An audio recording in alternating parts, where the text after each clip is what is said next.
Foi impossível eu conseguir conectar naquele dia, estava no meio de uma viagem, e de qualquer maneira acho que agora ficou mais confortável de fazer este encontro com vocês. Como o Luiz Fernando disse, eu não sou professor da Faculdade de Medicina, eu sou professor da Faculdade de Direito da Universidade Federal do Rio Grande do Sul, onde eu ministro a disciplina de Criminalística e Medicina Legal. Depois tenho a minha formação acadêmica, e eu divido a minha vida hoje entre essa atividade como professor e três outras atividades, tá? Então, bom, vocês são futuros médicos e médicas e vão se acostumar a fazer, infelizmente, vão se acostumar a fazer muitas coisas ao mesmo tempo, mas apesar disso, a vida hoje é muito mais confortável do que foi no período em que eu fazia plantões em emergências, em UTIs e corria para lá e para cá de um hospital para o outro. Mas eu divido a minha vida hoje basicamente em 4 atividades, que eu acho que é o que, de certa maneira, vocês querem conhecer um pouco. A atividade como professor, na universidade, na graduação, no direito, nós temos, por incrível que pareça, a gente tem ali na nossa faculdade mais horas de medicina legal do que se tem na medicina. Nós temos 2 disciplinas de medicina legal, são 4 créditos, 60 horas, que são divididas numa primeira disciplina. Como eu tenho uma certa liberdade para organizar o currículo, para organizar as disciplinas, o primeiro semestre, que é Criminalística 1 e Medicina Legal 1, é dedicado ao pessoal aprender o que é prova pericial no processo.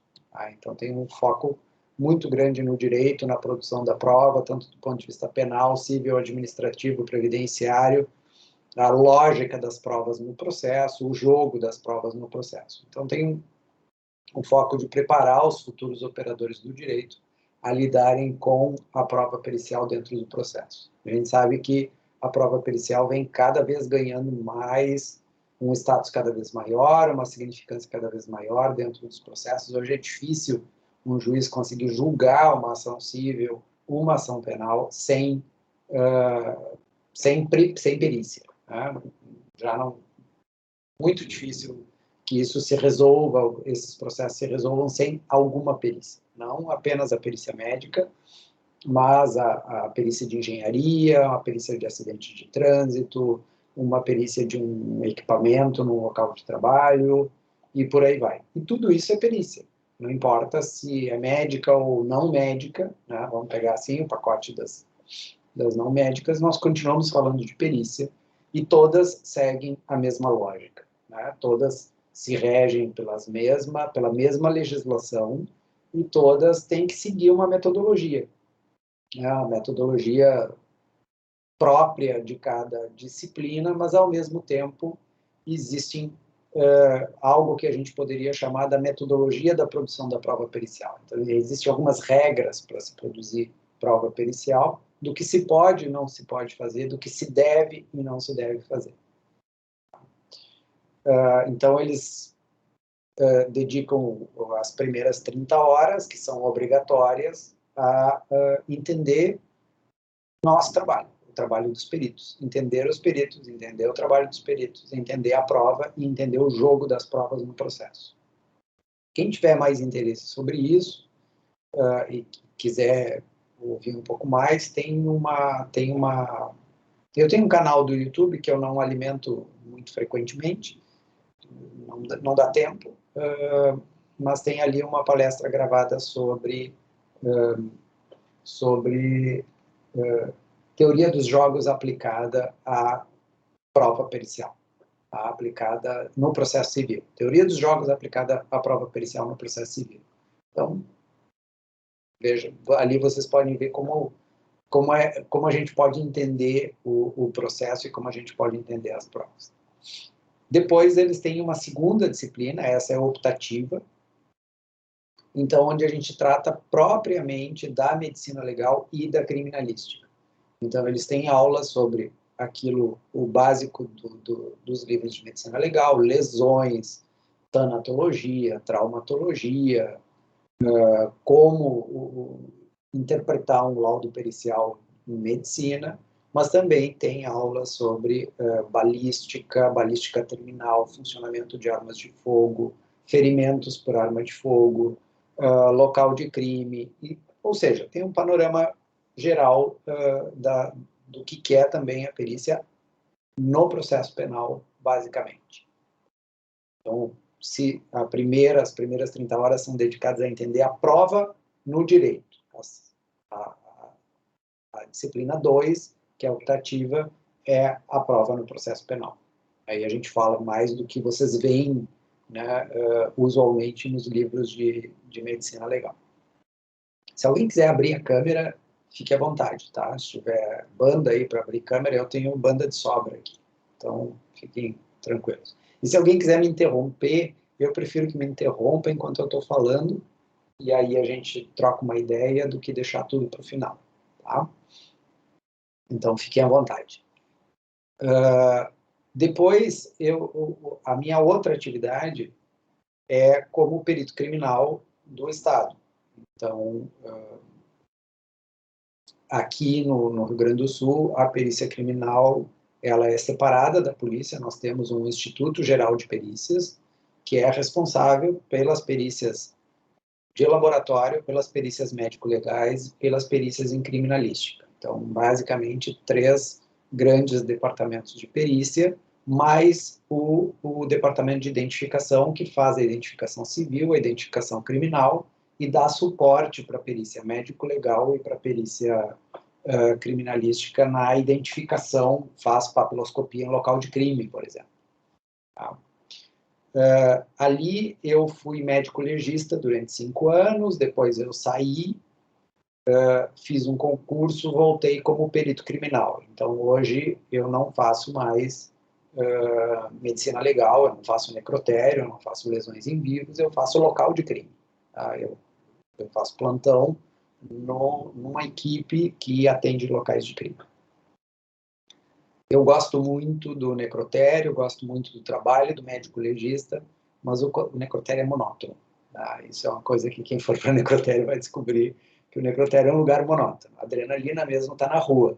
Então, e era uma oportunidade de ampliar meus conhecimentos. Já vou te dar a palavra, Isadora.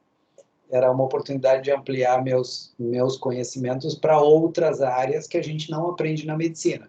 Então, foi sendo perito de local de crime que eu aprendi a fazer perícias de acidentes de trânsito e correlacionar o acidente de trânsito com as lesões que eu via no necrotério. Então, foi vendo o local, vendo o veículo, vendo o corpo no local que eu consegui fazer essa correlação. Jamais teria aprendido isso se eu não tivesse ido, pelo menos não na prática, tá? Só na teoria, se eu não tivesse ido para o local de crime. Então, eu também, quando fiz o concurso como perito criminal, queria ampliar aquilo que eu já sabia, que era fazer uma necrópsia e examinar vivos. Diga, Isadora.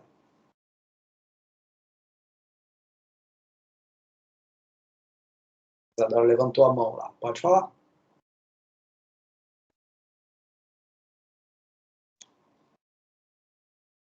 Eu não sei se ela está com o som ligado, com o áudio ligado. Não. Tá bom. Desistiu? Tranquilo. Então, essa era a possibilidade de fazer a conexão. Esses 2 cargos são por concurso público. Então, já é a primeira notícia, assim, né?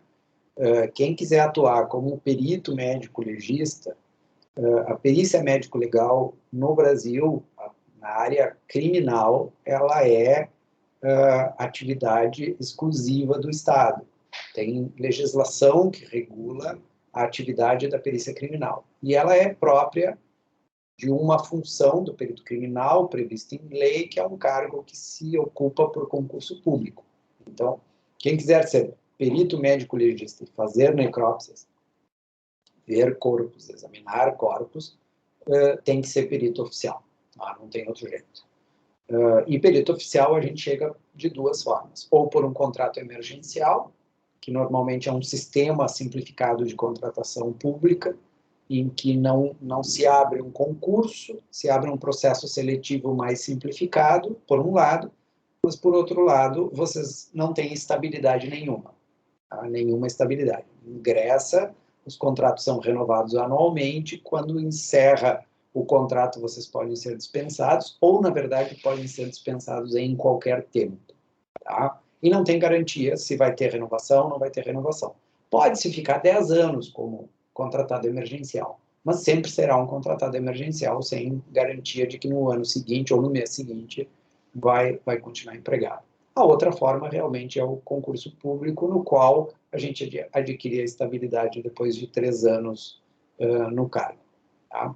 Como professor é a mesma coisa, existe a possibilidade do contrato temporário, do contrato emergencial para tapar um furo e depois a gente faz o concurso.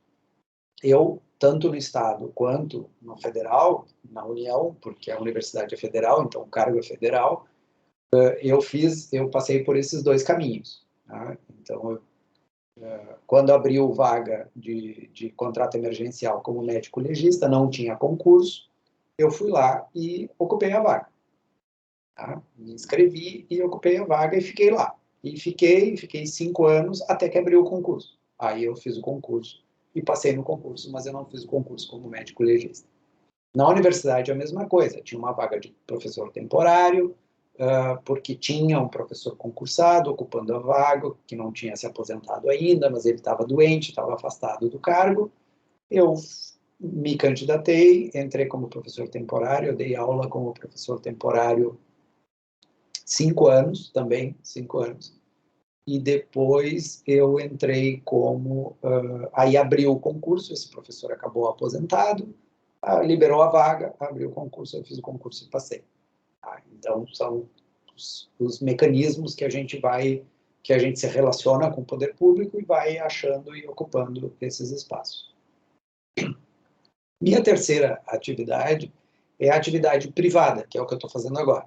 Eu estou no meu escritório, tá?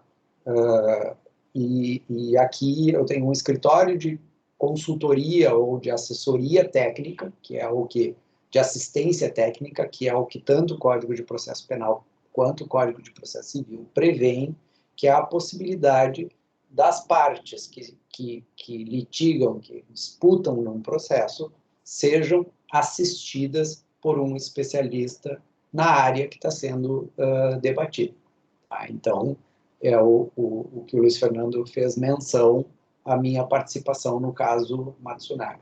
Diga, Luiz Fernando, tu está com a mão erguida aí, fala. Oi, doutor, eu falei aqui no WhatsApp com a Isadora, ela não conseguiu falar, daí ela mandou a pergunta em áudio, vou abrir aqui para o senhor, ver se consegue ver, tem a qualidade, e ela falou que o senhor já falou um pouco, mas aqui na faculdade a gente não tem muito conhecimento sobre as opções de um médico forense, né? Além do necrotério. Então eu vou abrir o áudio aqui, ver se fica claro o som. Eu tentei falar ali, mas acho que eu tô sem áudio ou não tá funcionando. Boa noite, doutor. A minha pergunta é como que porque é uma coisa que, na verdade, eu acho que eu e algumas pessoas da Liga têm interesse. Como que é o processo? Por exemplo, se eu quero atuar em área em criminalística, assim, em área local de crime, eu preciso prestar o concurso para perito? Como que faz? Tem que fazer um cursinho, tem que estudar por conta? Eu posso ser qualquer médico ou eu tenho que ser especialista em medicina forense? Queria saber um pouco mais dessa trajetória, assim, para chegar no local de crime. Como que é? Para chegar no local de crime é só matar alguém, não tem problema. Tu tem garantida a chegada no local de crime, tu vai ser a primeira a chegar lá. Não tem problema nenhum, é barbada. Não precisa nem curso superior. Tá. Então eu vou terminar essa parte aqui. Tá? Além da professora, eu sou concursado, além da perícia, que eu sou concursado, eu tenho meu trabalho privado, na verdade eu tenho uma empresa de consultoria.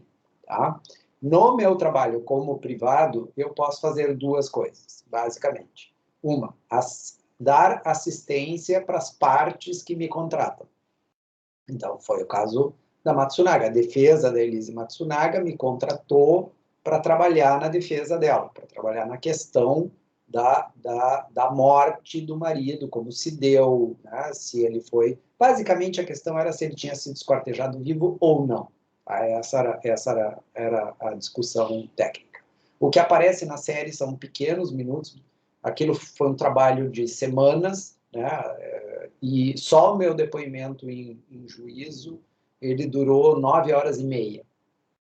9 horas e meia no dia do julgamento. Foi o depoimento mais longo na história do Tribunal de Justiça de São Paulo para uma testemunha ficar 9 horas e meia sentado ali. A outra parte que a gente pode atuar também é como perito do juízo.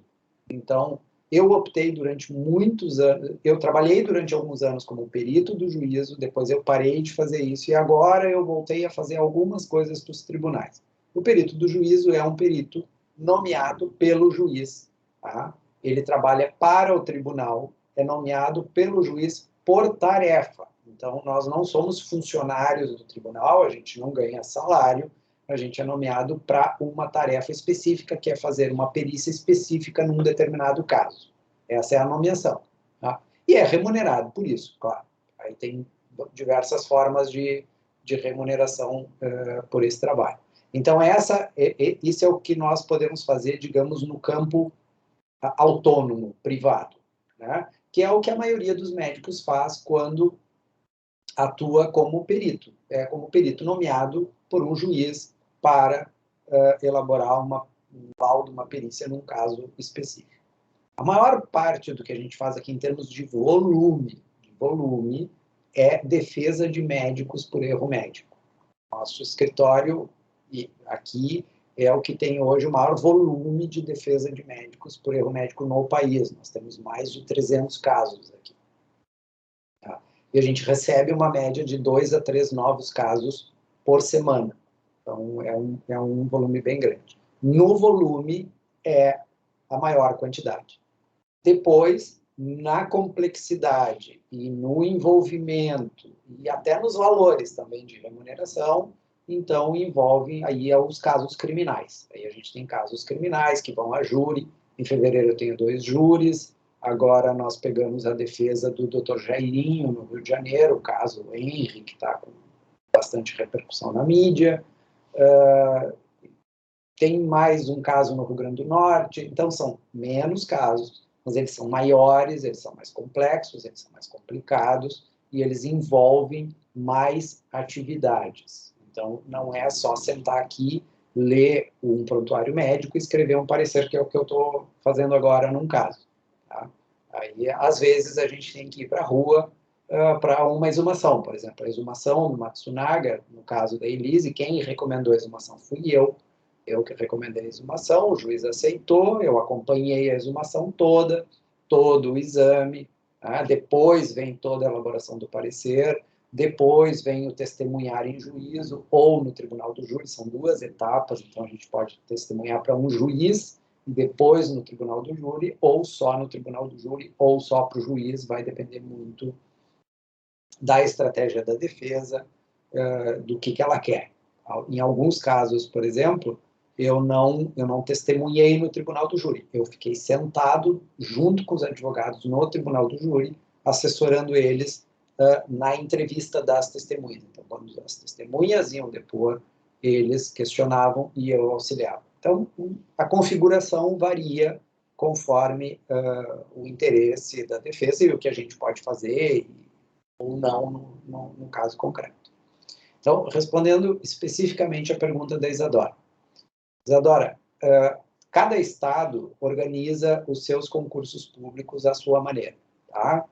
As perícias, como eu disse, a perícia oficial, a perícia de criminal, que é a medicina legal e a criminalística, ela é monopólio do Estado. O Estado, sentido lato, não o Estado, né, do Paraná ou do Rio Grande do Sul. O Estado, o poder estatal, ele tem o monopólio dessas perícias. Então, no Brasil, elas são organizadas, uma por Estado, mais a perícia criminal federal, que fica dentro da Polícia Federal.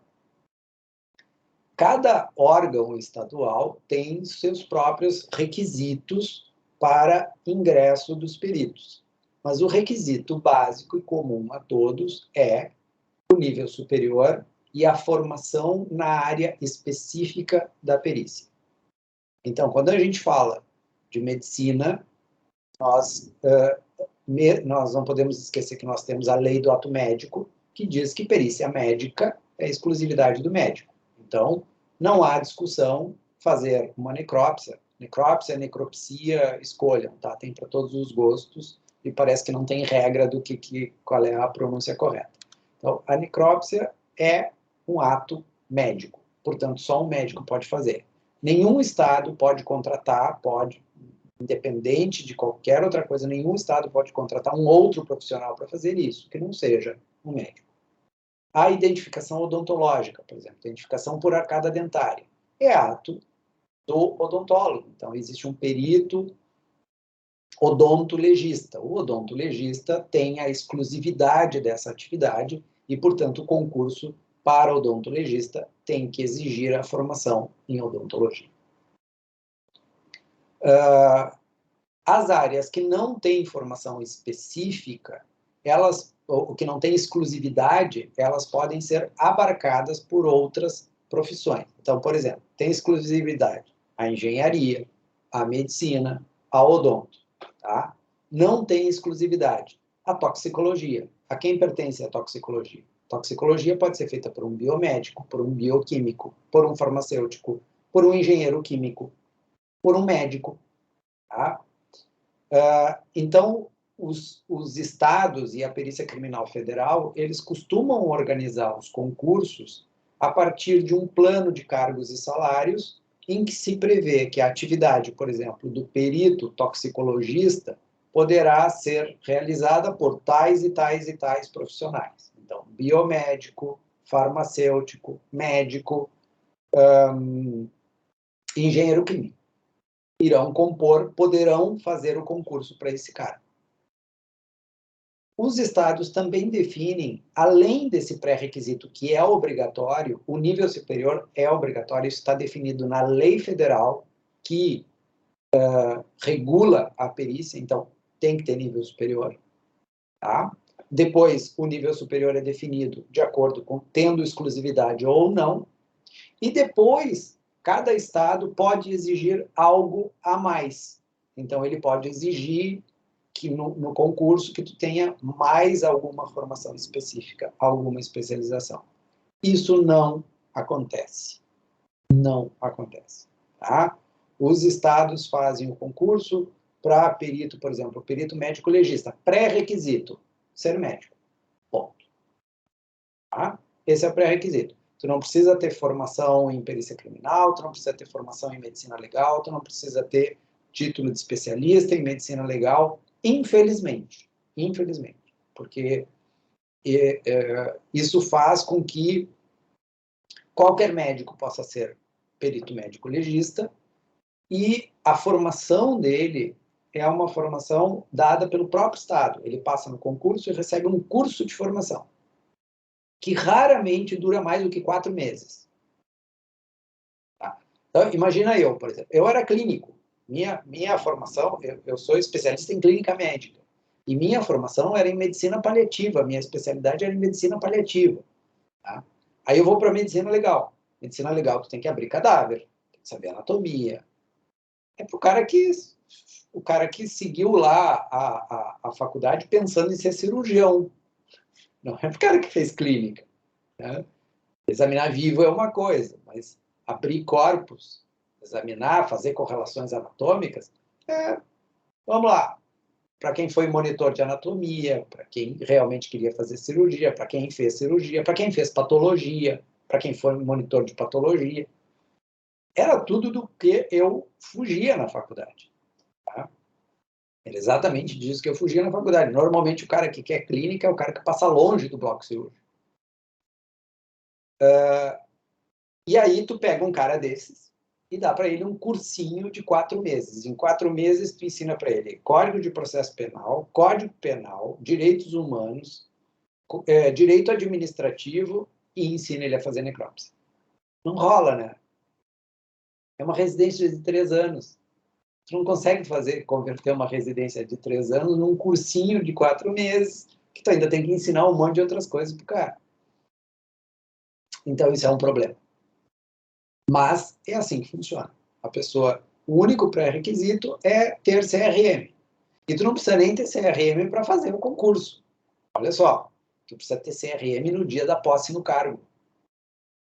Ou seja, tu pode fazer o concurso sem ainda ter te formado, se tu tiver a expectativa de que tu vai estar formada quando chamarem. Porque os concursos demoram 6 meses, 1 ano, tá? Entre a inscrição, a data da prova. Eventualmente, alguns concursos têm 2 etapas, como o concurso da Polícia Federal, que tem prova física também, né? Tem o TAF, tem o teste de aptidão física. Entre tudo isso e até te chamarem, tu pode fazer o concurso 6 meses antes de te formar e, eventualmente, passar. Fala, Luciano. Doutor, nós temos 2 dúvidas aqui. Eu vou fazer a primeira que tem mais linha com o que o senhor está falando agora, que se for que não precisa ter residência, nem nada, né, para, tipo, atuar como médico legista. Mas eu vou fazer uma comparação que, por exemplo, nas unidades básicas de saúde, quando o médico ele tem a especialização, a residência em medicina da família, ele ganha um valor salarial um pouco aumentado. Não rola. Não. Nenhuma vantagem no concurso. Não, o Estado passa a régua, não rola. Então, se fazer a residência, você não ganha nenhuma vantagem contra qualquer outro concorrente. No concurso, não. Entendi. Tu só ganha uma vantagem fazendo a residência. Que tu vai fazer um trabalho de qualidade. Entendi. Tá? Ou seja, se tu te qualificar, se tu investir na tua formação, tu vai fazer um trabalho de qualidade. Uhum. Essa é a grande diferença. Entendi. Obrigado, doutor. E a outra dúvida é que o senhor estava falando dos casos criminais e perguntaram se é comum receber ameaças de alguma das partes envolvidas ao trabalhar em casos criminais e se aconteceu com você. Ameaças a gente não recebe, tá? Pelo menos eu nunca recebi uma ameaça direta. Tá? O que a gente recebe é pressão. Tá? Normalmente a pressão vem do lugar que a gente não imaginaria. A pressão e as ameaças, entre aspas, vêm do Ministério Público, é da promotoria. Quando a gente está trabalhando na defesa, quem fica ameaçando o tempo inteiro que vai complicar a nossa vida é o promotor público, infelizmente, que é o cara que deveria estar do lado da lei, é o cara de quem eu mais recebo Eu não diria que são ameaças, porque ameaça é eu vou te fazer algo de ilegal ou de mal. Né? Mas a gente recebe muita pressão quando trabalha na defesa. Eu vou te denunciar para o Conselho Regional de Medicina. O cara não tem nenhum motivo para me denunciar para o Conselho Regional de Medicina. Mas ele sabe que ele vai me encher a paciência, vai me incomodar, porque o Conselho é obrigado a receber a denúncia, é obrigado a abrir uma sindicância, eu sou obrigado a me defender, não importa que besteira seja, o Conselho tem que abrir a sindicância, nem que seja para depois concluir que tem que arquivar. Tá? Então, quem gosta de fazer muito isso é o Ministério Público. E eu já tiro isso na base da piada. Só, doutor, entre na fila e se o senhor quiser mandar, já manda o ofício lá que o Conselho Regional de Medicina tem uma meia dúzia já de casos meus, então o senhor entre na fila porque vai demorar um pouquinho. Tá? Nesse caso da Matsunaga, isso aconteceu. Tá? Isso aconteceu. Quando houve no dia da exumação, a exumação foi um circo, né? Porque foi agendada a exumação e as únicas pessoas que realmente precisavam estar na exumação eram o perito, os assistentes técnicos, tá? E os técnicos de perícia, o pessoal que ajuda, que faz o trabalho pesado ali para o perito. Tá? Era só quem precisava estar lá. Bom, no dia da exumação tinha juiz, promotor, uma penca de advogado, inclusive advogado que não tinha nada a ver com a história. Delegado, eu acho que tinha uns 3 ou 4 delegados, policiais, helicóptero da Rede Globo sobrevoando o cemitério, helicóptero da Record sobrevoando o cemitério, daqui a pouco vão bater os helicópteros aqui voando aqui.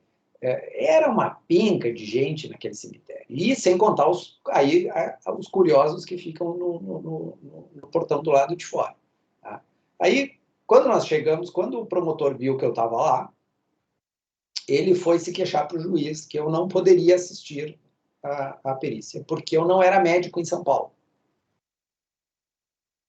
Olha, aí tem uma jogadinha processual que eles ficam insistindo que mas ele não é médico em São Paulo, então ele não poderia estar aqui, mas tem uma discussão de que se o que eu estou fazendo lá é um ato médico ou não é, e de como se exerce a medicina em outros estados.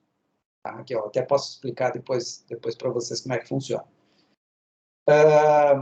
E aí o juiz chamou os advogados todos, olha, o promotor aqui está dizendo que ele não pode assistir à perícia, então a minha decisão é a seguinte, o senhor peticione nos autos, ou seja, faça um pedido por escrito no processo que eu vou despachar depois. Óbvio que até o promotor conseguir fazer um pedido por escrito e botar no processo e o juiz ler e despachar, a exumação já aconteceu.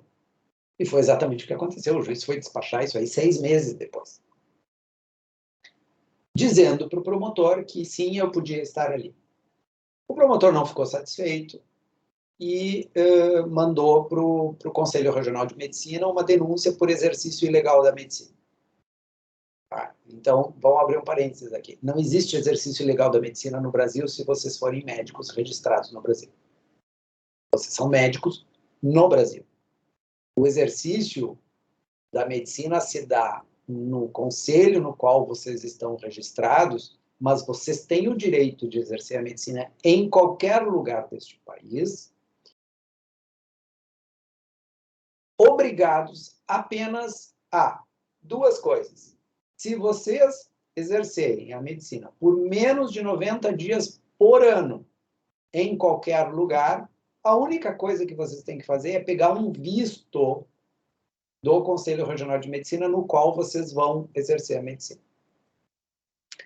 Esse visto é um direito de vocês. Ele não pode ser negado pelo Conselho. Então, por exemplo, eu vou acompanhar uma perícia em Cuiabá. Eu vou acompanhar uma perícia em Curitiba. Tá? O que eu faço? Eu apenas comunico o meu Conselho Regional de Medicina que eu estou indo a Curitiba, ao Conselho Regional de Medicina do Paraná, na área do Conselho Regional de Medicina do Paraná, na data tal. Só isso.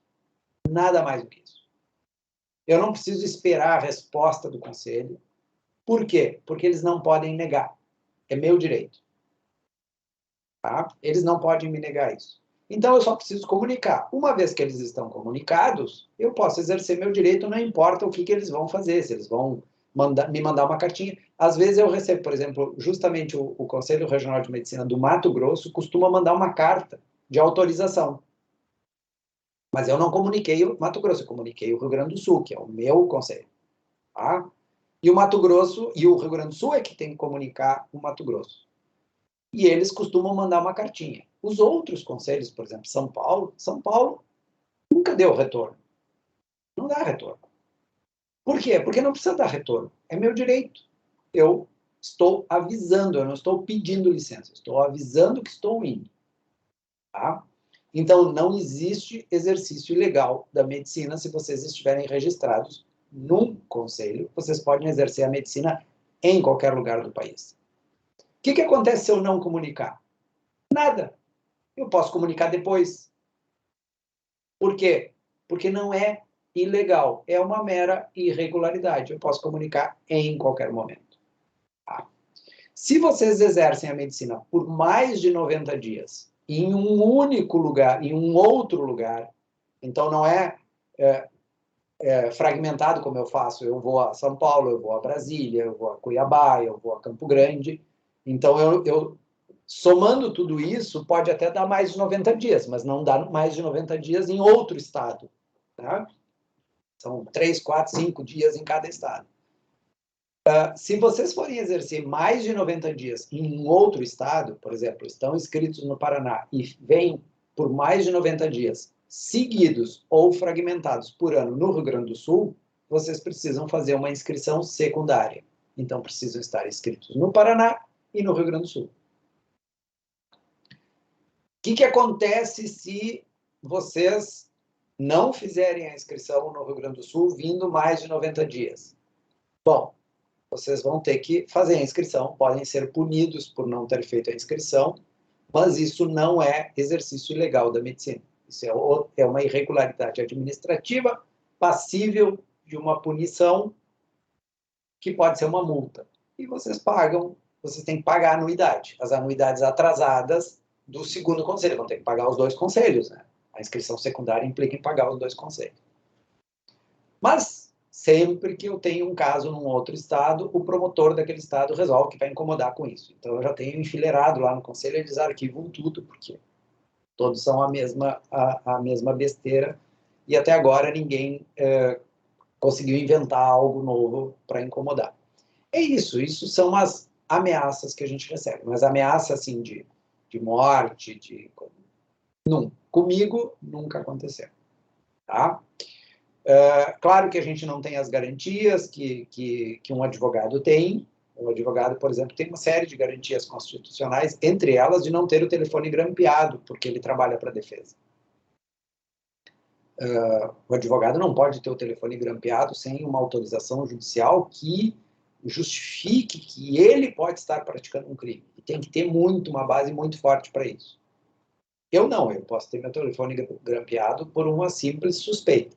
Então, se o juiz autorizar, não precisa grandes explicações para grampear meu telefone. Se já aconteceu, eu não sei. Mas não é uma coisa que me preocupe, porque isso é parte do nosso trabalho. Tá? Então, só voltando assim, a titulação que vocês adquirirem fora do cargo, ela não vai dar nenhum benefício se ela for adquirida antes. Se ela for adquirida depois, infelizmente, isso são as regras do serviço público e não é só na perícia. São as regras de todo o serviço público. Entrou um cara recém-formado e entrou um cara com pós-doutorado. São iguais. Passaram no mesmo concurso, vão ganhar o mesmo salário e vão começar no mesmo posto. Tá? O que conta, digamos, na hierarquia do serviço público é o tempo de serviço público, não o tempo de serviço fora. Claro que se vocês têm uma boa chefia, provavelmente vão colocar vocês em posições diferenciadas de acordo com as capacidades de vocês. Mas o salário é o mesmo, salvo se tenha um cargo de chefia. Tá? Que aí se ganha uma função gratificada em função do cargo de chefia ocupado. As qualificações ganhas pós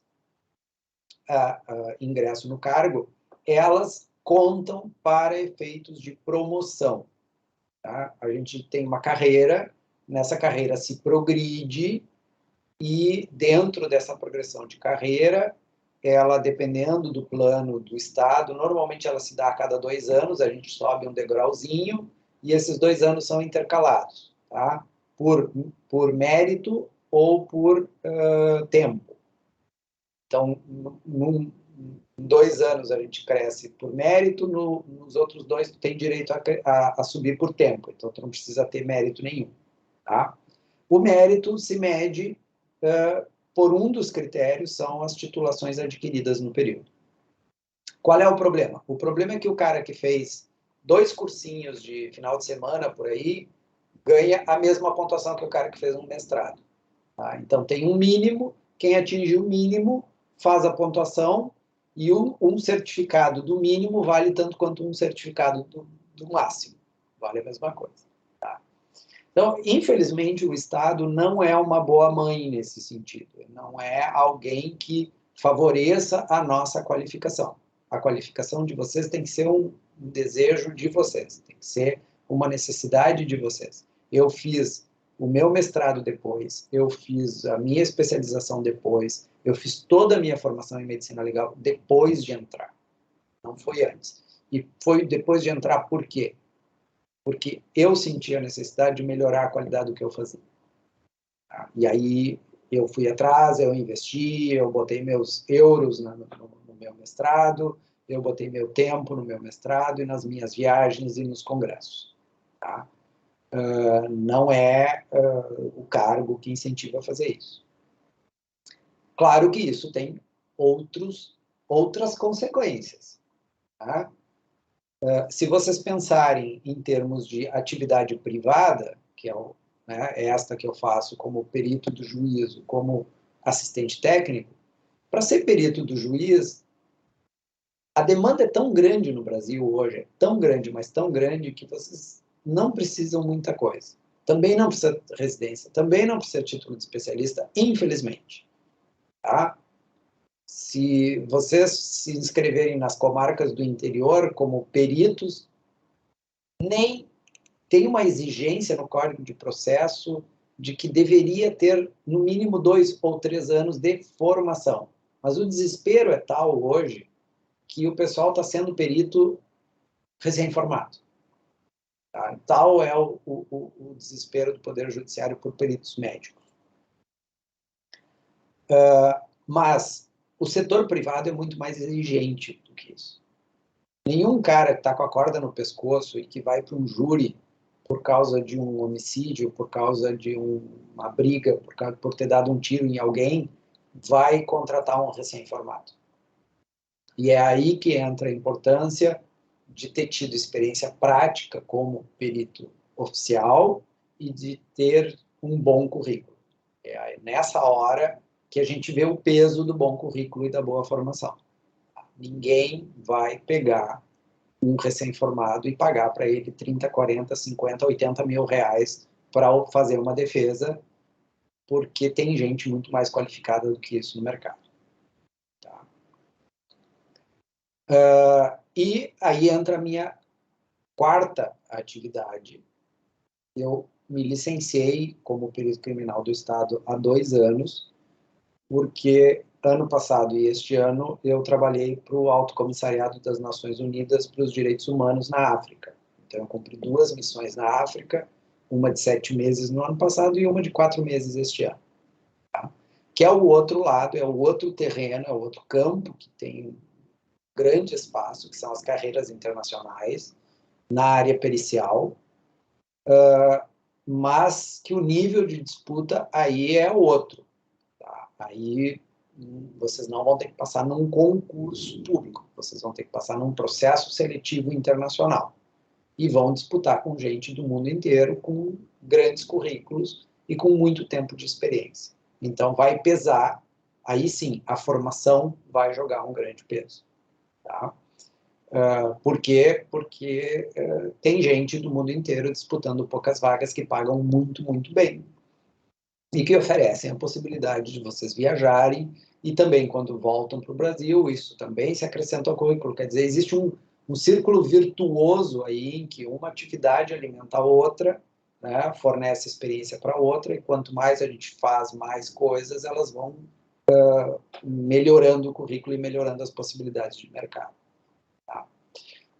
Qual é o grande problema hoje da residência médica em medicina legal no Brasil? Primeiro, nós só temos uma funcionando, na USP. Tá? São apenas 4 vagas para o país inteiro. Então, fazer a residência já é um grande desafio.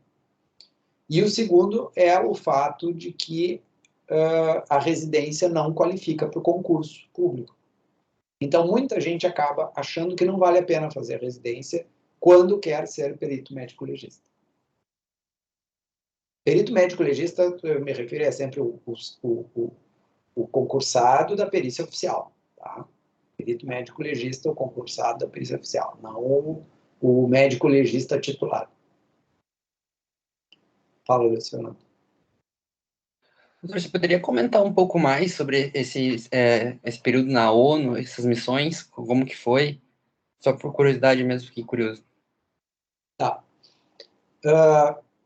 Periodicamente, a ONU, as diferentes agências da ONU têm missões em diferentes países relacionados a algum conflito no país. Tá? Esses conflitos eles podem estar sob jurisdição internacional ou sob jurisdição nacional. Ou seja, eles podem estar sendo investigados e serão julgados por um tribunal internacional ou serão julgados por um tribunal nacional. A Guerra do Kosovo, que foi em 2008, ainda tem atividades relacionadas de investigação relacionadas a desaparecidos na guerra. O Tribunal de Ruanda ainda está ativo. Tá? Então, ainda tem tribunais internacionais que estão lidando com casos residuais, com o que sobrou de alguns casos. E o Tribunal Penal Internacional, que, de certa forma, atua dentro desse sistema internacional, ele também tem investigações em andamento em vários países. Outros países, eles têm uma investigação que é nacional, mas que ela é supervisionada pela ONU.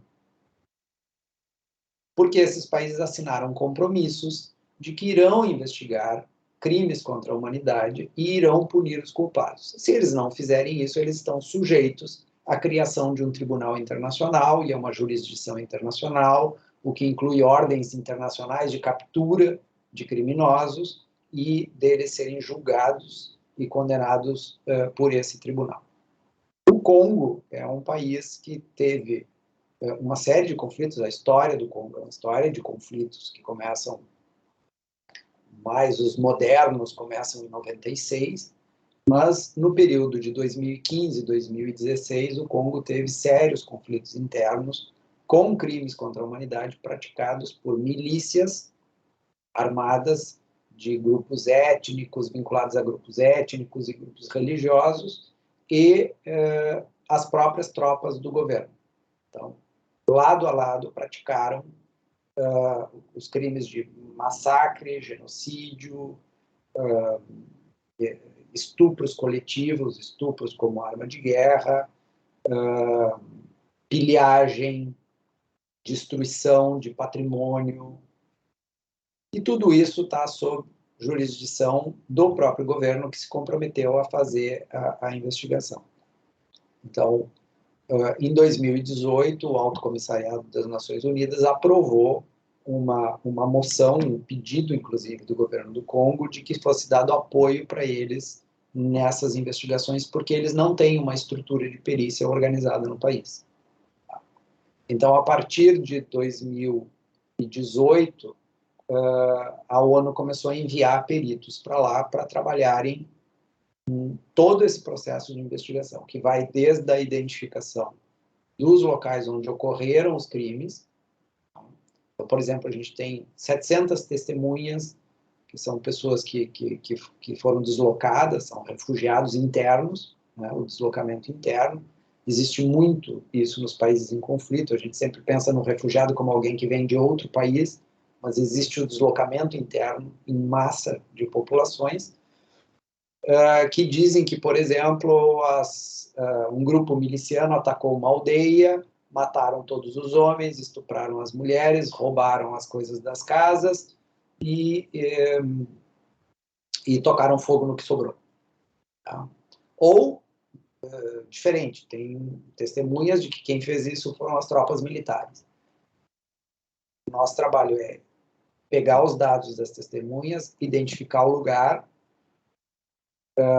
identificar onde estão as valas comuns, onde esses corpos todos foram enterrados, fazer as exumações, fazer as identificações, fazer os laudos periciais com as descrições de lesões, as causas de morte e subsidiar o tribunal. Tá? As mulheres que sobreviveram aos estupros, mulheres de todas as idades. Tem casos de estupros de meninas de 6 anos a mulheres de 90 anos. A mesma coisa. Identificar as vítimas, fazer os exames, preparar os laudos e, se for o caso, defendê-los, apresentá-los no tribunal. Mas, como a jurisdição é nacional e o nosso trabalho é de apoio, a gente faz o trabalho, treina os peritos locais nesse meio tempo. Eles não têm um corpo pericial, então a gente tem que formar o corpo pericial. Então, ver quem é o médico que vai trabalhar conosco, ele é treinado, capacitado conosco, e ele é que vai fazer, então, a apresentação no tribunal como médico do país.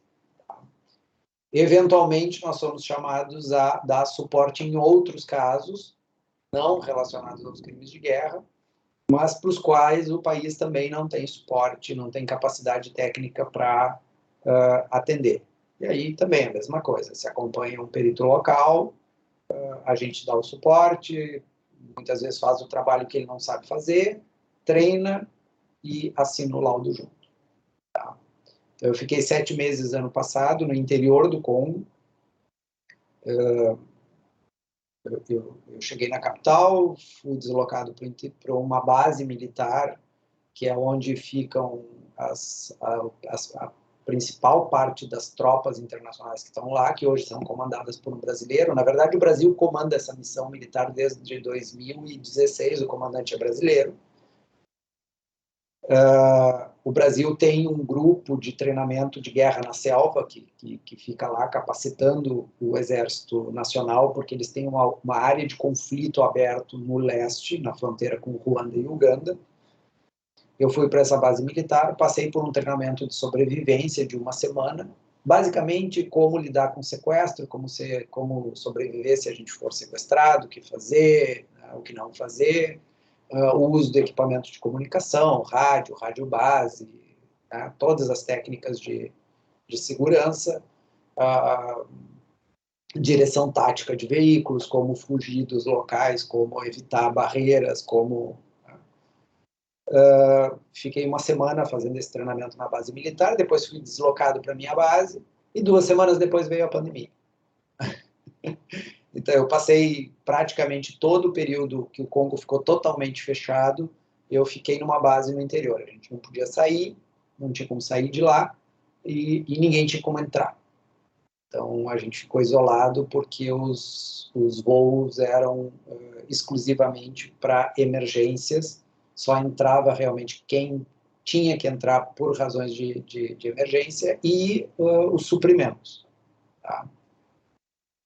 Esses 7 meses foram lá. Este ano eu fui deslocado para uma outra base, eu fiquei na capital, e aí eu ia para o interior conforme a necessidade, mas fiquei situado no QG na capital, que tem uma menor presença militar, mas tem uma forte presença diplomática. Então, o trabalho é basicamente administrativo, diplomático no QG, e eu era deslocado para o interior conforme a necessidade. Aí não precisei do treinamento que eu já tinha feito no ano passado. É o mesmo trabalho da perícia aqui, numa outra escala, condições muito piores do que se tem aqui, né, muito piores, precaríssimas, e com algumas diferenças. Aqui, raramente, a gente faz exumação de bala, vai em busca de corpo no meio do campo.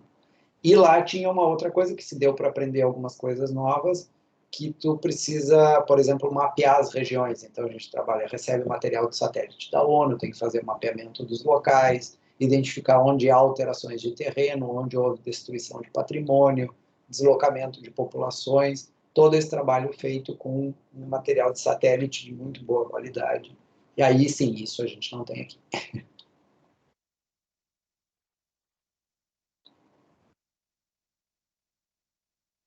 Então, para isso, eu me licenciei do meu cargo. Então, na verdade, são 4 atividades, 4 áreas, mas eu acabei me licenciando da perícia criminal aqui e mantendo as aulas. Isso sim, no período que eu estava lá não teve aula, ano passado. Este ano teve e eu mantive as aulas online do jeito que a universidade está mantendo até agora. Então, não teve nenhum problema de dar as minhas aulas mesmo estando em missão. Era mais uma questão de organização mesmo. E em alguns lugares as condições lá são muito precárias, mas se tem uma coisa que funciona no país, pelo menos em boa parte do país, é o 3G, é a comunicação celular. Porque toda a economia se move pela comunicação celular. O país não tem infraestrutura nenhuma, nem de transporte e nem de comunicação, digamos, física, então tudo se move no entorno do sistema de celular. E isso acaba funcionando muito bem, eu conseguia qualidade de conexão em alguns pontos que eu não consigo aqui, por causa disso.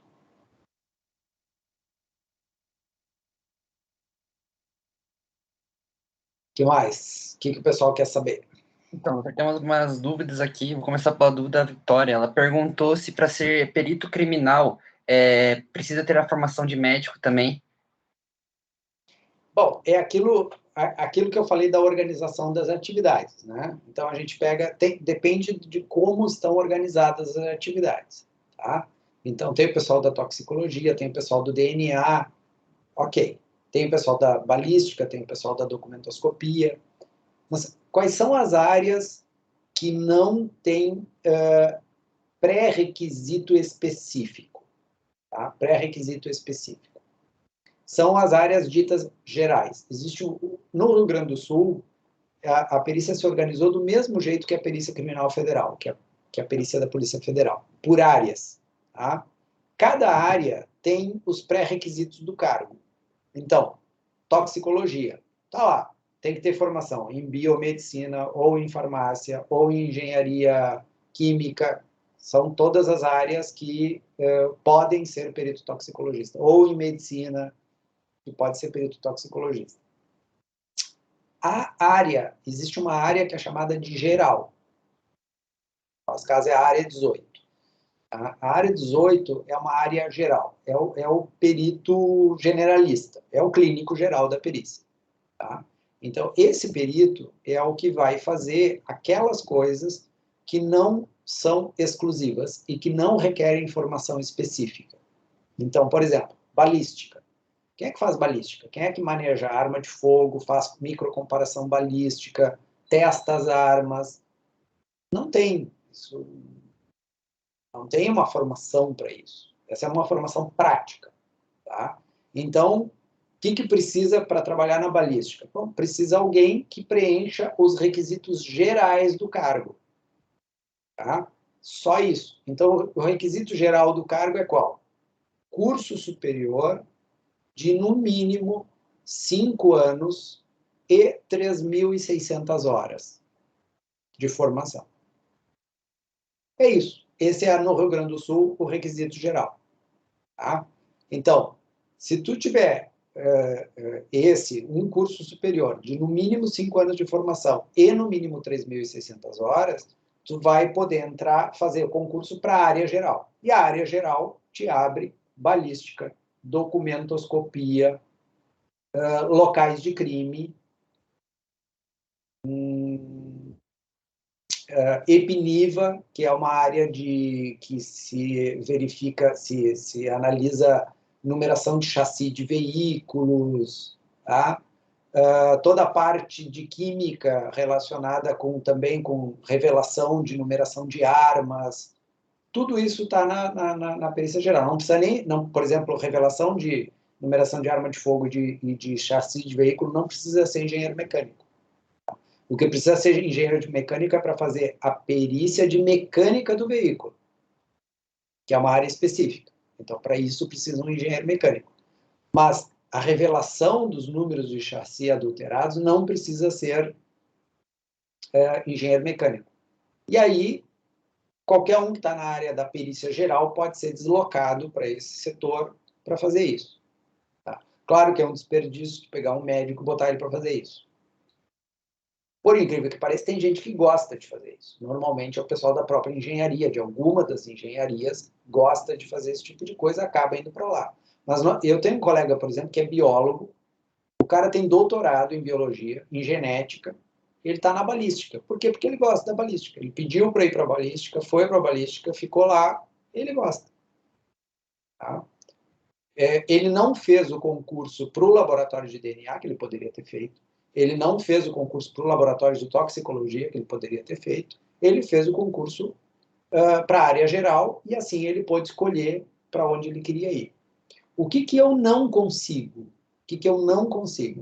Como eu sou perito criminal, apesar de ser médico e apesar de já ter sido médico legista, eu não consigo atuar como médico legista, porque são cargos diferentes. Eles não se intercambiam, tá? Até se pode mandar um perito médico legista para um local de crime, mas ele não vai fazer perícia de local de crime, ele vai para o local de crime para examinar o corpo, Nada mais do que isso, ou seja, complementar o trabalho dele no necrotério. Até tu pode pegar um perito criminal e mandar ele para o necrotério. Ele não vai fazer perícia médico-legal, ele vai acompanhar a perícia do médico legista. Mas tu não pode mandar um fazer o trabalho do outro. Então, eu não consigo fazer o trabalho de médico legista. Eu sou a única pessoa que entrou com um processo administrativo no Estado pedindo para fazer as duas coisas por um salário só. Eu entrei com um pedido para fazer o ciclo completo. Ou seja, eu me dispunha a ir ao local de crime, examinar o local, fazer o local, levar o corpo para o necrotério e fazer a necrópsia. Inclusive porque não tinha médico legista. Os corpos acabavam indo para o necrotério e ficavam esperando lá até o dia seguinte, até vir alguém. Às vezes não tinha gente para vir. Eu entrei com um pedido, abri um processo e entrei com um pedido para poder fazer as duas coisas e fazer o ciclo completo, pegar desde o corpo no local até entregar o corpo para a família. Foi negado o pedido porque o departamento jurídico do Estado entendeu que que eu não podia cumprir a atividade de um outro cargo, apesar de eu ser médico e apesar de eu já ter sido médico legista. São cargos diferentes, eles não se comunicam. Certo. Outra pergunta, doutor, seria que se, tipo, no caso da Elise, você teve contato com a ré? Você podia conversar com a ré por ser médico ou é proibido judicialmente? Não, eu podia conversar com ela só por ser o assistente técnico dela, independente de ser médico. Era direito dela se reunir comigo. Nesse caso, eu vou com os advogados na visita dos advogados, inclusive. Eu não preciso, eu não vou nem como visita comum, eu posso ir junto com os advogados, acompanhando. Essa é uma reunião de trabalho com os advogados, tá? Mas eu não conheço a Elise, eu nunca me reuni com a Elise. Eu nunca conversei diretamente com ela, não conheço ela, eu conheço alguns dos réus com os quais eu trabalhei, mas ela não. Tá? Eu não vi necessidade, normalmente eu trabalho em cima da prova que está no processo. Eu costumo dizer meio que grosseiramente o seguinte: não me interessa a tua história, só me interessa o que eu posso provar. Tá?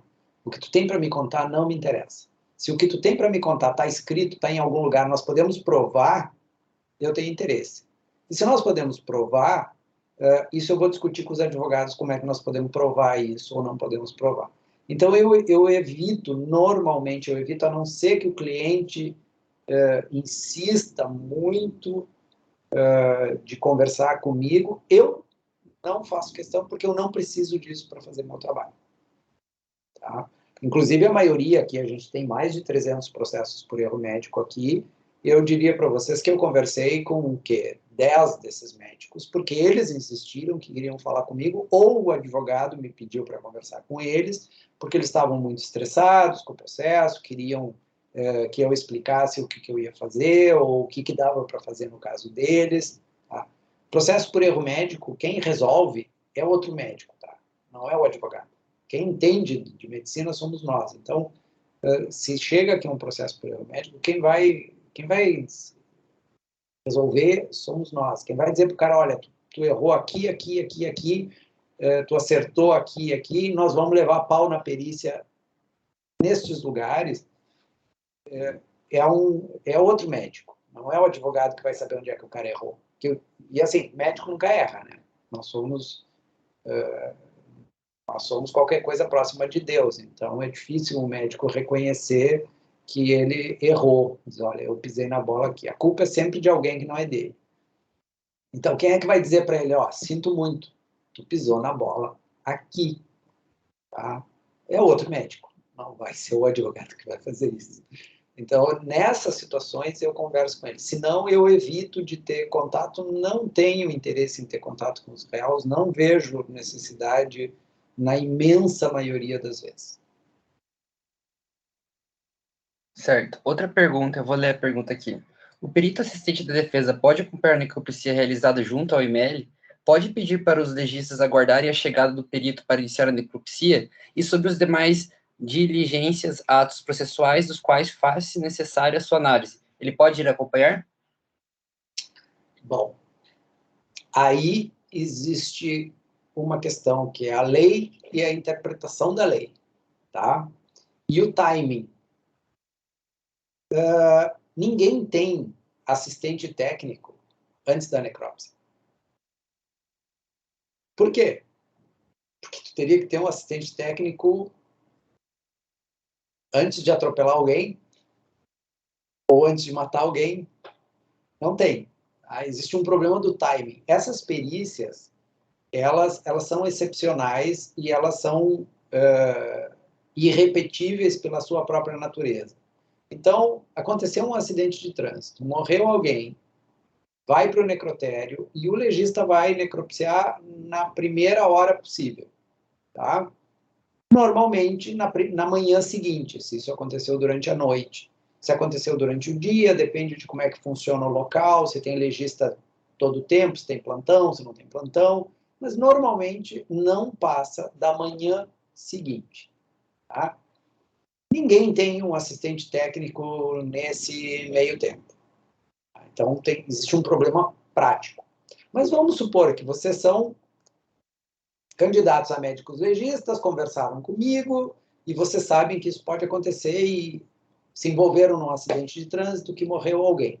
Aí alguém me liga e diz, Sami, aconteceu aqui uma morte, o corpo foi para o necrotério, vai ter uma necrópsia amanhã de manhã. Tu podes acompanhar? Bom, o Código de Processo Penal, ele diz que o assistente técnico será admitido pelo juiz e entregará seu trabalho após o trabalho da perícia. Então, o Código de Processo Penal, ele limita muito o trabalho da defesa, muito. Ele diz que o assistente técnico só entra depois do juiz admitir ele e que ele se manifesta depois que o perito fez o trabalho dele. Ou seja, ele só entra depois para questionar o que foi feito, que se foi mal feito não tem mais solução. Não tem mais solução. Porque um dos problemas, por exemplo, que a gente tem na medicina legal é que os legistas não seguem protocolo nenhum nesse país, nenhum, em lugar nenhum se segue protocolo, não tiram fotografias, como regra geral, é muito raro a gente ter fotografias de necrópsias, e quando tem fotografias, que é excepcional, elas são muito mal feitas. Então, por aí vocês já imaginam os problemas que a gente enfrenta. Então, é quase impossível vocês terem um assistente técnico antes da realização da necrópsia, e se tiverem um, terão um problema, que é o que o Código de Processo Penal diz. Vocês teriam que pedir para um juiz, então vocês vão ter que ir para o plantão judiciário de um inquérito que recém foi aberto para pedir a presença de um assistente técnico numa necrópsia que vai ser feita daqui a 2 horas, 3 horas, 4 horas. Então, isso é um problema prático insuperável. De outro lado, existe uma interpretação constitucional daquilo que o Código de Processo Penal diz e do direito e sem contar o seguinte, vocês não sabem nem se são acusados de algo, mesmo que tenha atropelado, não sabem nem se serão acusados de algo, que é outro problema também. De outro lado, existe uma interpretação constitucional do Código de Processo Penal, no qual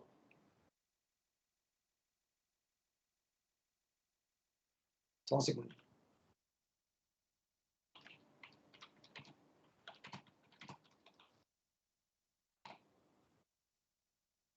No qual se entende que esse tipo de limitação prejudica o direito à ampla defesa da parte. E aí, por exemplo, eu já tive delegados que me autorizaram a estar presente, mesmo sem falar com o juiz, mesmo sem pedir para o juiz, não na necrópsia, porque a necrópsia foi feita logo depois que a paciente morreu, mas na exumação feita 1 semana depois. Mais de um caso em que a gente pediu a exumação, o delegado autorizou a exumação ainda no inquérito policial, não tinha juiz na jogada, a gente não precisou pedir para o juiz, e o próprio delegado já autorizou, mesmo que não tenha previsão legal para isso, por entender que, constitucionalmente, isso deveria ser assegurado. E, obviamente, ele não é bobo, ele não quer que lá na frente todo o trabalho que está sendo feito por ele seja prejudicado porque ele bateu o pé e disse não vou deixar o assistente técnico participar. Tá? Então, existem essas questões que a gente... Uma das coisas que vocês precisam saber, vocês querem ser médicos legistas, vocês têm que saber direito. Você tem que aprender direito. Você tem que aprender o Código Penal. Você tem que aprender processo penal. Você tem que aprender processo civil.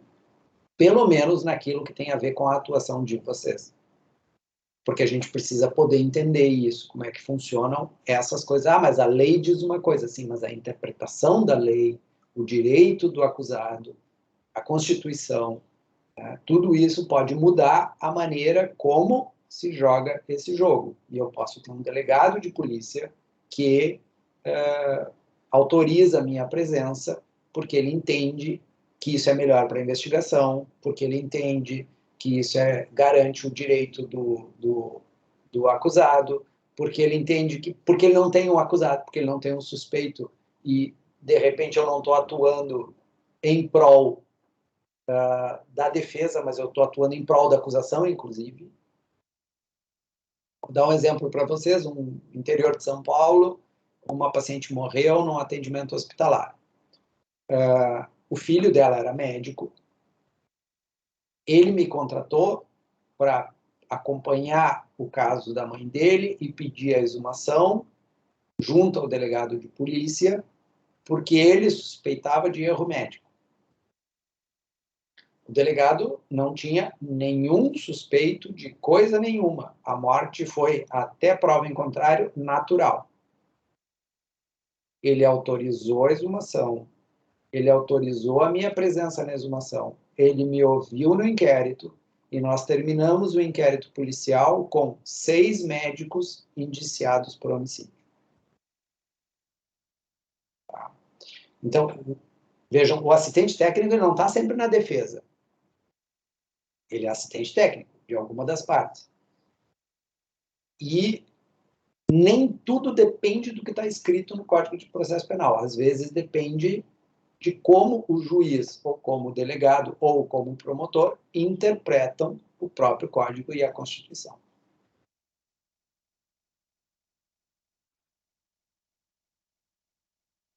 Certo, doutor. Mais uma pergunta aqui. Para se cadastrar como perito no judiciário, outras áreas também têm iguais vantagens? Ou é apenas em medicina que tem muitas vagas? Eu não sei das outras áreas, realmente não sei qual é a demanda das outras áreas. A da medicina é muito grande, tá? Porque hoje tem muito processo na área da saúde em geral, né? Pedido de medicamento, interdição, tá? Pedido de medicamento, erro médico, aposentadoria, incapacidade. O maior réu deste país se chama Instituto Nacional de Seguridade Social, o INSS. É o maior réu do Brasil. Quem mais tem processo é o INSS. Quase todos esses processos são por benefício negado. Então, tudo isso tem que passar por perícia médica.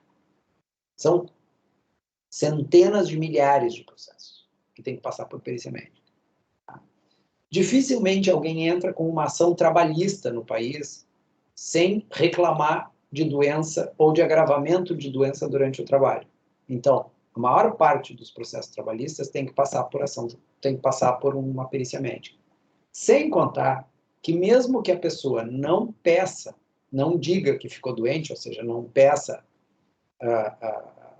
a reparação do dano por doença adquirida ou agravada no trabalho, os médicos do trabalho também podem fazer perícia de insalubridade, que dividem com os engenheiros de segurança. Então, pode ser um engenheiro de segurança, pode ser um médico do trabalho. Então, é um mercado compartilhado. Então, tem muita perícia também para médico do trabalho, seja por doença, ou acidente de trabalho, seja por insalubridade. Tem um monte de coisa por aí. Tá? Então, eu não sei hoje quais são as outras áreas. Parece que contábil tem uma demanda meio reprimida também, perícias contábeis, que podem ser feitas por administradores, por pessoal formado em administração ou em ciências contábeis, mas definitivamente a área médica dá de lavada a demanda de perícias judiciais. De lavada. Praticamente tudo hoje passa por um médico. Certo, doutor. Outra pergunta seria, como adquirir experiência em perícia criminal fora do concurso? Pois na área privada requerem pessoas experientes para assistência e para além, somente com concurso. Bom, disso não tem muito como escapar. Então, ou se vai para um contrato emergencial, ou se vai para o concurso, porque senão não tem como ter experiência. Como é monopólio do Estado, a gente fica amarrado. A única alternativa é estagiar na perícia. Essa é uma alternativa, estagiar na perícia. Agora, o problema de estagiar na perícia é a demanda. Né? Como é que se aprende a fazer parto? A gente aprende a fazer parto fazendo muito parto. Não é fazendo um parto, 2 partos, 10 partos. Não. 10 partos, tu é um aprendiz de fazer parto. Com 20 partos, tu é um aprendiz de fazer parto. Com 100 partos, opa, começamos a negociar que tu é alguém, tu é um bom obstetra que sabe fazer partos. Tá? Por quê? Porque, entre outras coisas, uma complicação de parto, por exemplo, que é passar um fórceps, vai passar um fórceps a cada 100 partos, 150 partos. Tá? Qual é a probabilidade de complicação de um parto normal? Olha, é abaixo de 2%. Então, se a gente pensar num serviço que privilegia o parto normal, vocês vão ter índices de complicação inferiores a 2%, vão ter uma taxa de cesárea relativamente baixa e vão passar fórceps em 1% dos casos. Eu não vou entregar um plantão obstétrico para vocês se vocês não sabem passar um fórceps. Então, vocês têm que ter feito 200 partos, 300 partos. Tem gente que passa a residência inteira sem ter passado um fórceps. Por quê? Porque não tem demanda. A perícia criminal tem a mesma coisa. Né? O estágio é uma forma de conhecer a perícia, mas não substitui o hands-on, né? O botar a mão na massa que precisa ser feito por um tempo de passagem profissional na carreira. Então, se vocês tiverem foco na área criminal, ou seja na perícia médico-legal com foco no crime, no homicídio, nos maus tratos, no feminicídio, no estupro, que também tem muita coisa nessa área, vocês vão ter que passar por um período hands-on, e aí o único caminho, infelizmente, é ou concurso público ou contrato emergencial. Vocês vão ter que ser empregados do Estado para adquirir essa experiência. Não tem jeito. Certo. Doutor, eles também perguntaram se o senhor tem ciência dessa residência de medicina legal, se ela está sendo formada, ainda está muito no início, ou ela já está bem encaminhada? Não, a residência da USP é uma residência antiga. Eu não sei quantos anos o professor Daniel Munhoz coordena essa residência, mas tranquilamente, desde que eu estou nessa área, já tem mais de 15 anos. Tá? Ela já existe há mais de 15 anos. Certo. E também pediram para o senhor comentar um pouco sobre como que é o processo seletivo dessas vagas internacionais. O processo seletivo, ele depende da vaga, tá? Mas a primeira etapa é curricular. A primeira etapa é basicamente curricular. Tá? Então, vocês têm que identificar essas vagas são públicas, elas são oferecidas publicamente, como se fosse um concurso público no Brasil. Tá? Então, tem que identificar os sites onde isso acontece. Deixa eu ver uma coisa aqui, onde é que está o nosso chat aqui. Nós temos chat aqui. Cadê o chat do Teams? Deveria ter, né?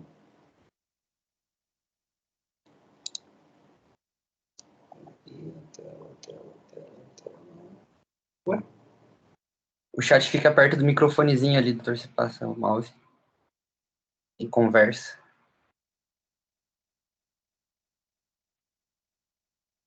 O microfone está lá em cima. Por incrível que pareça aqui, eu não estou achando a opção de conversa. Eu uso isso aqui normalmente, não sei o que é. Deixa eu ver aqui. Abrir participantes. Onde está o chat? Se quiser mandar no WhatsApp, doutor, eu posso encaminhar no grupo da Liga também. Que engraçado. O meu microfone está lá em cima. E lá em cima eu só tenho 4 botões. Ué. Pois é, também estou achando estranho. É o pessoal que tá falando também que não tá vendo o chat. Eu tô com ele aberto aqui, deixa eu mandar um pontinho pra ver. Apareceu alguma coisa?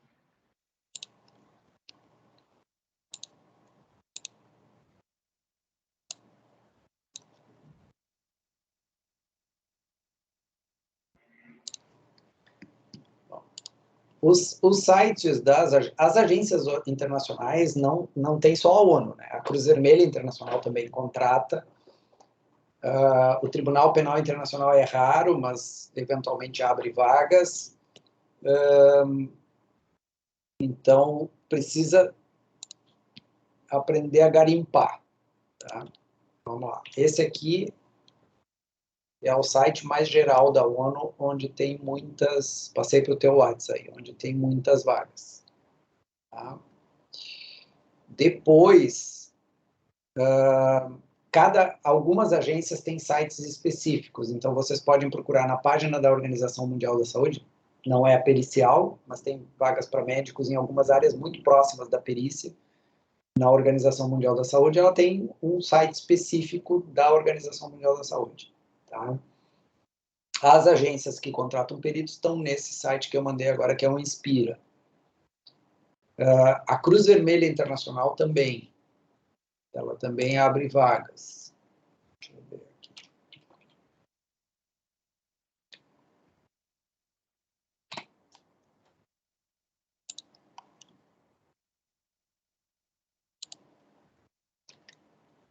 E existe uma outra forma de se adquirir experiência e acesso à carreira internacional, que é como voluntário.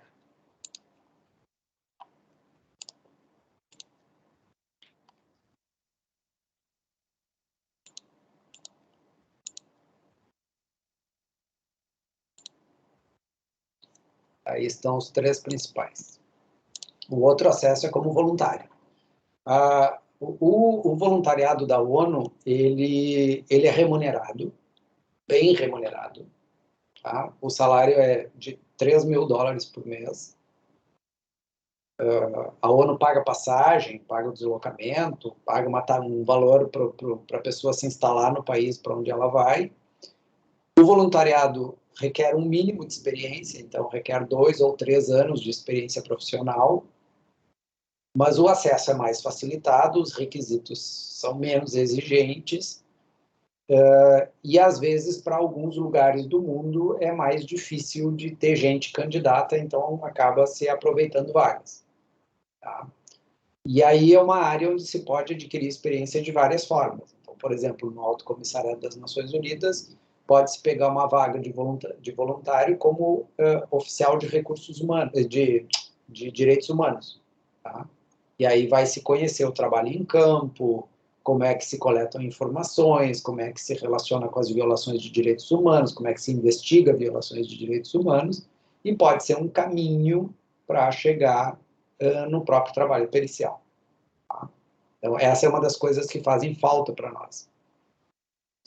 Ter peritos que já tenham experiência prévia em investigação de violação de direitos humanos. Então, nós recebemos poucos, eu tinha treinamento na área, mais um outro colega com treinamento na área, e o resto do pessoal não tinha experiência com violação de direitos humanos, com a própria investigação disso.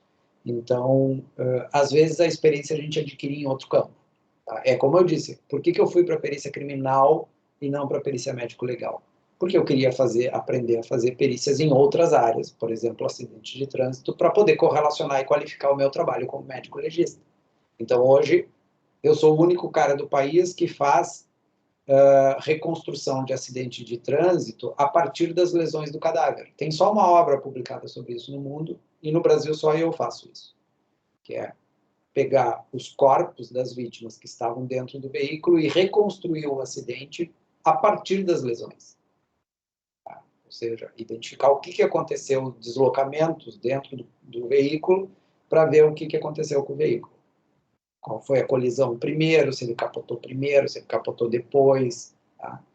A partir do quê? A partir dessa possibilidade de fazer uma outra coisa, numa outra área que não era minha, juntar as duas coisas, juntar com o que tem publicado no mundo e qualificar meu trabalho.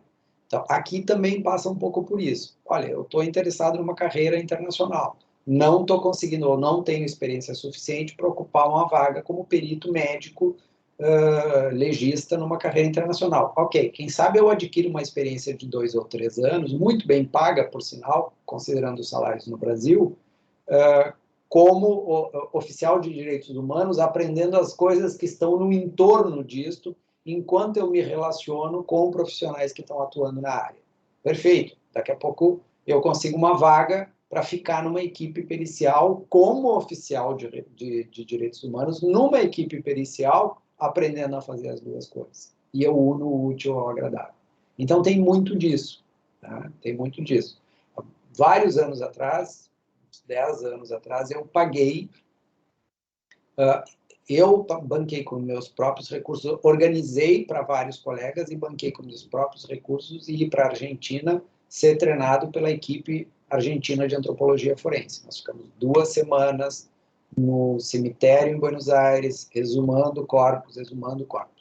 Para quê? Olha, eu gostava. Qual era a utilidade prática daquilo naquele momento? Nenhuma.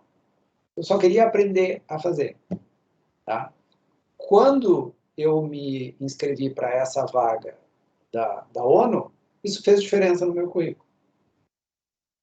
Gastei uma grana, fiquei 15 dias sem trabalhar, só fazendo treinamento, pagando hotel, despesa do curso. Naquele momento, não serviu para nada. Depois, eu juntei essas duas coisas e acabou pesando no currículo. Então, o processo seletivo, ele tem várias etapas, depende da vaga, depende do que eles precisam. Tá? Ele inclui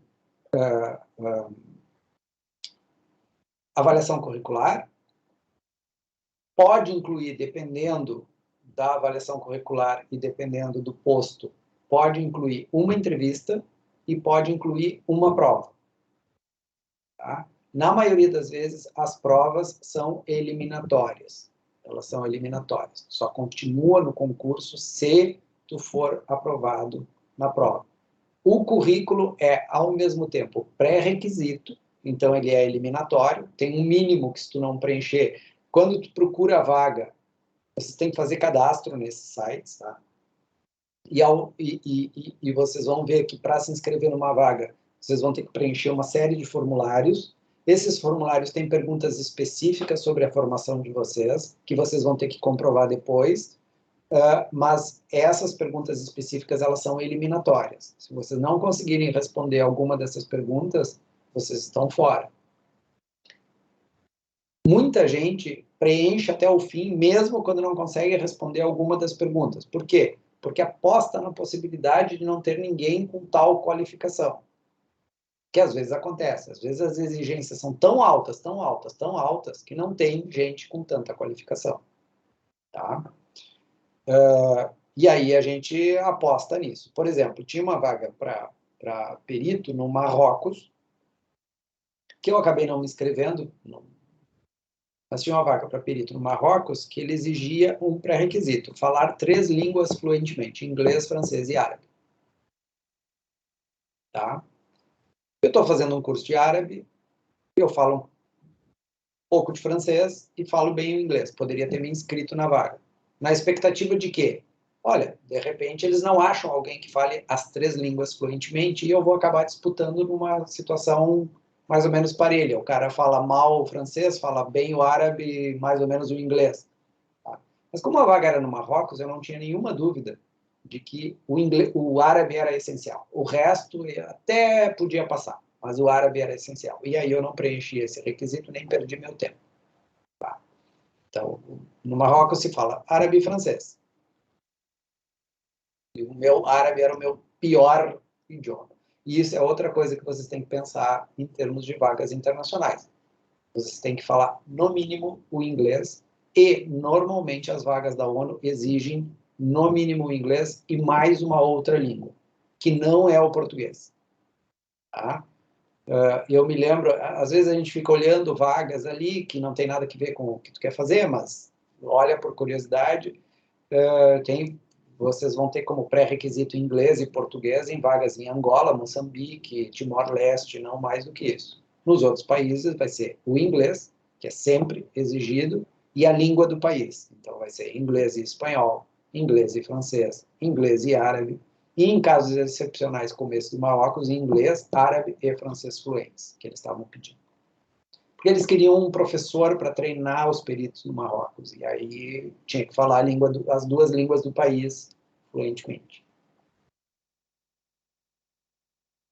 Essa é a outra condição, invistam na formação. Se quem pensar em carreira internacional, prepare-se para dominar, no mínimo, o inglês e mais alguma coisinha, que vocês têm que saber pelo menos um nível básico, assim. Saber ler e entender.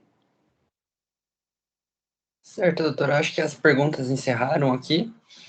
Acho que podemos encerrar nossa aula. Queria agradecer o senhor aí pela atenção. Foi muito interessante. Acho que posso falar por todos que estavam assistindo. Foi bem enriquecedor a sua história, o seu conhecimento. Acho que deu para ter uma noção bem boa. Então tá, eu agradeço o convite, a oportunidade do encontro com vocês. Espero que tenham aproveitado. Essa é uma área bonita, bonita de trabalhar. Nunca pensei em ser médico legista na faculdade. Nunca. Eu entrei na medicina legal graças a um professor. Depois de formado, depois fazendo minha formação em medicina paliativa, foi ele que me mostrou o caminho do processo seletivo para médico legista. Ele chegou para mim e disse assim, olha, abriu seleção para médico legista, vai lá e te inscreve. E eu olhei para ele, eu me lembro bem que eu olhei para ele e disse, professor, nunca me ocorreu fazer medicina legal na vida, nunca. Aí ele só bateu no meu ombro e disse, vai lá que tu tem perfil. Bom, ele tinha razão, e eu larguei a clínica, larguei a medicina paliativa, larguei tudo que eu fazia e fui fazer só a perícia. Então, é aquelas coisas de a gente não sabe onde é que a vida nos leva, mas eu sempre tive uma regra, uma regra básica. Não importa que eu faço, tem que ser bem feito. Então, esta é uma área apaixonante, satisfatória, por vezes bem remunerada, outras vezes nem tanto. A gente começa a ganhar bem depois de algum tempo de mercado, como tudo na vida, mas tem uma regra: façam bem feito, porque vidas dependem do nosso trabalho, e não é só a vida daquele paciente. Tá? Nós temos um sistema de justiça todo ao redor da perícia, e a vida de várias pessoas estarão em jogo naquilo que a gente faz. Tá? Tem uma vítima, sempre tem uma vítima, nem sempre tem um algoz. Às vezes ninguém é culpado do que aconteceu. Tá? Mas sempre tem uma vítima, tem uma família ao redor dessa vítima, tem um acusado, justa ou injustamente, tem uma família ao redor desse acusado, tem um sistema de justiça ao redor que gasta fortunas para ser administrado, tem a população inteira olhando para a gente, esperando o que vai acontecer com isso, e o que a gente faz muda vidas. para melhor ou para pior. Às vezes com justiça, algumas vezes com injustiça. E eu prefiro dormir achando que foi para melhor e que eu fui justo.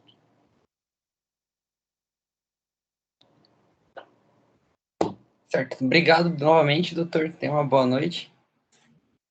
Abraço, pessoal. Tchau, tchau. Tchau.